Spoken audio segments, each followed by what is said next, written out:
can't remember where he left it.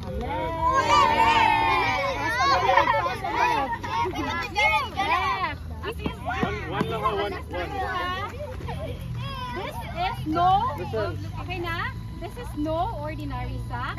On Christmas Eve, Santa ties his sack right on top of the Zaki. Right, okay na, right? Okay. Okay, wait lang ha, nawala ko. And sets off to deliver the right gifts. Right, kuya, Zaki. Ay, wala na. Okay na? To the right again.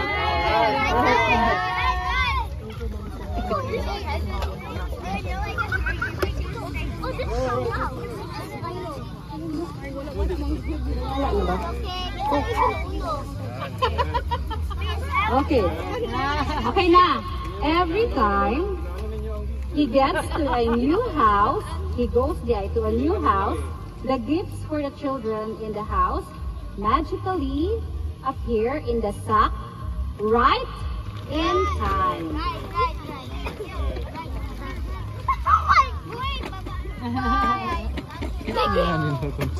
Okay na? For him to hop down the chimney. Since he had a special sack, Santa sack, he's never left a gift behind.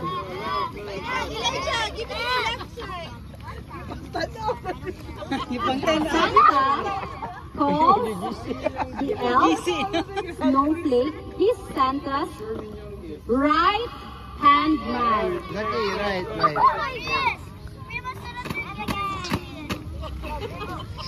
It's time to go right now. Right. Right to go right now. Right again. But my Santa sack, says Santa, I don't know Zaki. where I left it.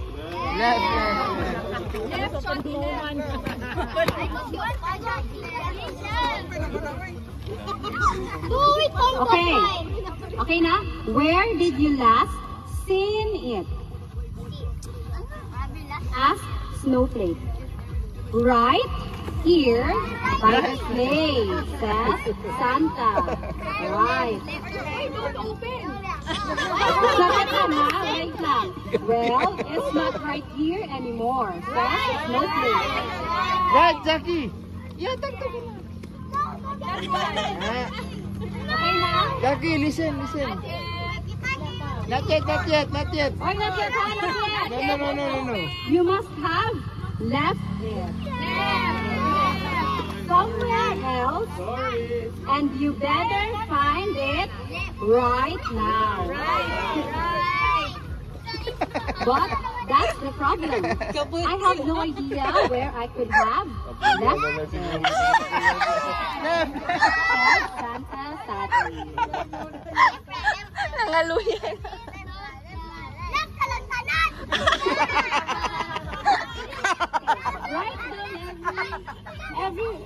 Write down everywhere you've been today, said Snowflake, and I'll get the other elves to help us look right away.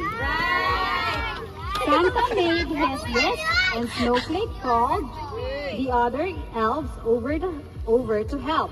So Snowflakes pointed to elf number 1. Okay, you need to check the corner.